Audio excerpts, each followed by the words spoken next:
Welcome to One-on-One. I am Jimmy Olsen, and joining me today is Dr. Bud Marr. Dr. Marr, he is the director at the National Institute for Newman Studies. He's also co-host of The Uncommon Good with Bo Bonner, which you can actually listen to that podcast from anywhere. Go find that and check it out. They have a lot of fun with their show. Bud, how you doing, man? Doing great, Jimmy. Thanks for having me on, buddy. Yeah, not a problem. In fact, I'm usually the producer of their show. the real job that I have, which most of us, of course, Bud wouldn't know, but most of us that deal with radio, they kind of know how our hands are in a lot of different baskets with different things that we do. But, you kind of do everything that you can. And, one of the ideas that I had of bringing you on is just with the world that we're in right now, which we know and I know you and Bo have had the conversation, but we're in a level that we're not really sure what's going to happen, where we're going to go. I mean, we're in this new normal or whatever that new normal is going to be, and people are making decisions more out of fear than they're making it out of logic. So we've become very emotional. I mean, is that kind of how, with everything that you kind of have your hands in and deal with?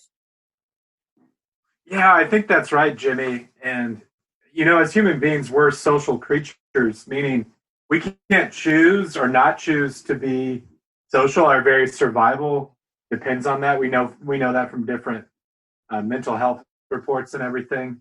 And so I think this has really hit the country and local communities quite hard, to say the least. And for myself, from someone who works for a Catholic apostolate, I would say that's doubly so in a lot of ways for Christians, because our regular life of worship has been cut off from us. And so that kind of weekly opportunity that we use to gather together, for the most important parts of our life, but also and especially for the community that it builds, it's gone away in an instant. And all of us are trying to cope with that and make sense of it. Well, kind of going to a point that you already made on there is that we're social beings. So anyone that has, taken a psychology class or even remembering a lot of the classes, the science classes, trying to dealing with behavior a little bit back in high school, because, a lot of the science, it was that broad view as you're deciding where you're going to go. So being social beings, and now all of a sudden that was taken away. You're not allowed to be social, the whole social distancing. And we're hearing about how that is hurting people, especially the mental well-being. But now, again, as I mentioned, it's the emotions are taking over rather than the logic. How do you see that which as states are starting to slowly open their doors again? I mean, where's that going to go? We already know that it's hurting people because we need that interaction, but then you have people that are just backing off going, I don't want to interact. I'm going to get sick. Yeah, I think it's going to be a real issue going forward. And there's been so much that's been written on the pandemic from different angles, but it seems like a lot of the commentary has honed in, and understandably so, on the number of people sick or dying from the virus itself. And of course, that's the tip of the iceberg, and that's the thing that, in some sense, we have to focus on the most. On the other hand, we can't forget about the economic repercussions, the mental health repercussions that are caught up in all that. One thing that concerned me yesterday, I saw a report from officials in Oregon, and they're saying that in that state, there may not be large gatherings or, concerts, sports games and things like that until we have a vaccine. I mean, you're talking 18 months, 2 years from now. And I think, like you were kind of intimating, Jimmy, also, even as we slowly return to a new normal, that there's going to be a kind of almost like a de facto distance that we keep. We might not be conscious of it, but we'll see other people as potential vectors for a virus. And it's going to slowly take a toll on individuals' mental health if it hasn't, had a massive impact already. Well, it's that hesitation of people, actually getting together with others. And we're hearing a lot about that. And just with people having to go back to work, even them talking about reopening churches and different things. I mean, even here in Iowa, I mean, you're out in Pittsburgh, out in Pennsylvania. And again, even though we're all in this together, we're not really in it together because we're all in different levels depending on the region that we're in. So we're dealing with it in different ways. But another piece that I was reading about a couple weeks ago was a study. In fact, there were two studies. I believe one was in Stanford, and I can't remember I think the other one was USC, I believe, and I could be getting that wrong.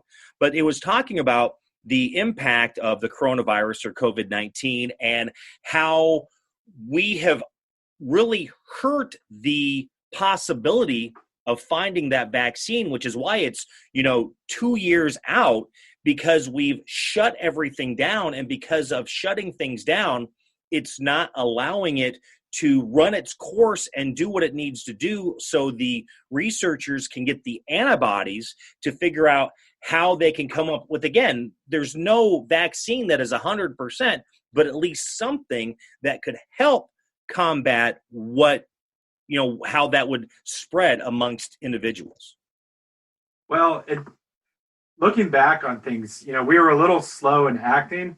And in some ways, I don't blame our leaders. They were trying to wrap their minds around it and getting some misinformation from different places. But because we were slow in acting in March, I think our country had to make some quick decisions.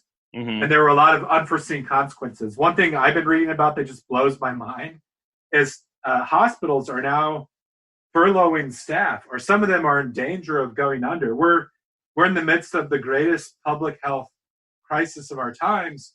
But because elective surgeries and other sort of like standard procedures that hospitals rely on to keep going, they're actually facing serious financial issues. And so this is kind of a moving target. And I think where you and I, Jimmy, are kind of landing in sort of the same places, like we're looking for a new normal. On the other hand, there are weaknesses that we see about the response that's given that, like, so here's one I'll throw out there. You're starting to see, I saw like a macaroni and cheese commercial that was trying to make us feel sort of like sentimental about meeting and communicating through Zoom and other online formats. Well, for me, you just can't replace a human-to-human encounter, physical touch, thinking about some of like our elderly who haven't been with relatives now for close to 2 months. This is a crisis. And even when we get over the hurdle of the virus, this sort of new normal, it's going to have to be worked out. Well, again, I mean, this is where it comes down to that decisions or thinking it's being led more emotionally rather than the logical piece of this. I mean, when we start looking back through history of other different types of pandemics, I mean, we had, H1N1, the swine flu. We did not shut down for that. We had SARS, and we did not shut down for that. We had Ebola. We didn't shut down for that. We had the influenza A back in 1968 when that was actually introduced into America. We didn't shut down for that. I mean, the last one, and I could be wrong, but just with little research and readings that I've done, the last time we've seen this type of shutdown was back with the entire flu pandemic around 1919 when they talk about the Spanish flu. And they were kind of doing the same thing about, trying to, get that social distancing and shutting things down to slow that spread. But I mean, we've never really reacted this way in 100 years to something. This is unprecedented in our lifetime. And if you talk about the extremity of the response, I think you're right. Like 1918, 1919 with what's called the Spanish flu, that's the last time we saw a response that was this drastic. And obviously, I could speak more to like the theological and social side of things, but no, absolutely. And that's what I'm kind of looking at, is that social piece of, I mean, again, we've not reacted this way. All of a sudden we are, but then again, the logical piece of that is we can't shut the country down because and you started leading to that, is we have not seen a fall like this in our economic system since 2008. And in the first quarter of 2020, we're seeing what we saw in 2008, and we're actually falling faster than we did when you look back towards the Great Depression. Yeah, and that has two concerns for me. And the first one is, from the little that I do know about immunology, our bodies need to have a certain rough and tumble experience of the world to build up the kind of immune system that we need to fight these sorts of things. And so it is a concern to me that folks pretty much for the last 2 months have been indoors, maybe not getting the sunlight and the vitamin D that they need, that we're beginning to learn is really important for fighting the virus. But the second thing is like these other reverberations, the economic impact. And we know from studies that when you enter into a depression, if there's widespread unemployment, that has a public health toll of its own. So I think what our leaders are really wrestling with now, and these are the conversations that I've been having with friends and loved ones, is can we actually get to a certain point where the impact from the economic costs would be greater than what we're facing with the virus? And I really think like now, and it looks like it's moving to this, the conversation needs to begin to be about how do we safely get things going again. I just don't think we can stay on this present trajectory for very much longer. Well, it's almost like, and for a lack of a better way of saying it, but the germaphobes have taken over the world. I mean, it goes back to when we're being kids and we hear about, remember eating dirt. Sometimes you got to eat dirt, because eating dirt is going to help your immune system to build up against things. I mean, some of the sickest people I know are germaphobes, because they don't give their body time to kind of like soak that in to be able to fight against what that, could do to them later. Well, one thing that's concerned me almost from day one was that America, the United States as a country, is so wide, so diverse. I grew up in Omaha, Nebraska. That's a much different place, population-wise, culturally, demographically, than New York City. And yet it seems like at one point with the virus, the response was sort of like a one-size-fits-all across the board. Not only when you talk about like regional solutions, but also we were asking the same response from young, healthy people that we were from the elderly or the infirm. And I mean, I don't want to sound like a Monday morning quarterback, but I'm sure there's going to be a lot of retrospective analysis of under the gun, did we make the right call across the board? Well, and I've said this many times myself is, I'm not sure there's a right answer for either side. I mean, it's a catch-22. It could be the right answer. It could be the wrong answer. And who really is, there was a general that made that this is warfare. Not really sure what you're going to do. You're going to make a lot of on-the-fly decisions. Was it the right decision? Maybe. Was it the wrong decision? Maybe. But it's because we're not sure what we're combating. And again, it was kind of like take everything off the table rather than, okay, let's just let everything keep moving forward and let's try and figure these pieces out as we're going with it and taking a few of those punches. It seemed like at some point a couple weeks ago, there were really no good options. We wanted to save lives, and the way to do so just felt like you said, a catch-22. Our backs were up against the wall. Another thing that has complicated this whole discussion is we live in a time not only of mass media, but also of social media. And there's been a lot of misinformation out there, a lot of competing narratives. And I think even people of goodwill have a hard time knowing what to believe. So I've started to have a lot of friends on social media pass around videos and articles that were sort of outside the orbit of the mainstream media. But to give in their defense, they felt like legitimately you weren't able to challenge the dominant narrative. And so now you're seeing like little, I don't know the right metaphor, like little weeds pop out of the sidewalk and just trying to challenge sort of the status quo. And maybe some of that is going to lead people into, false ideas. On the other hand, we have to strike a certain balance between like upholding public health and encouraging the best public health possible, but also not suppressing voices that are out there. We don't want to be akin to some dictatorships that have said, like, you're not allowed to say something if it doesn't fit this mold.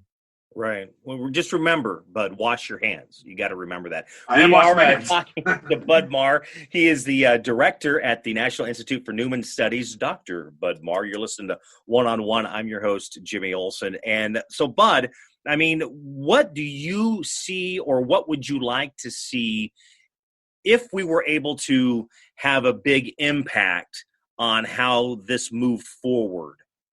What would that situation be for you?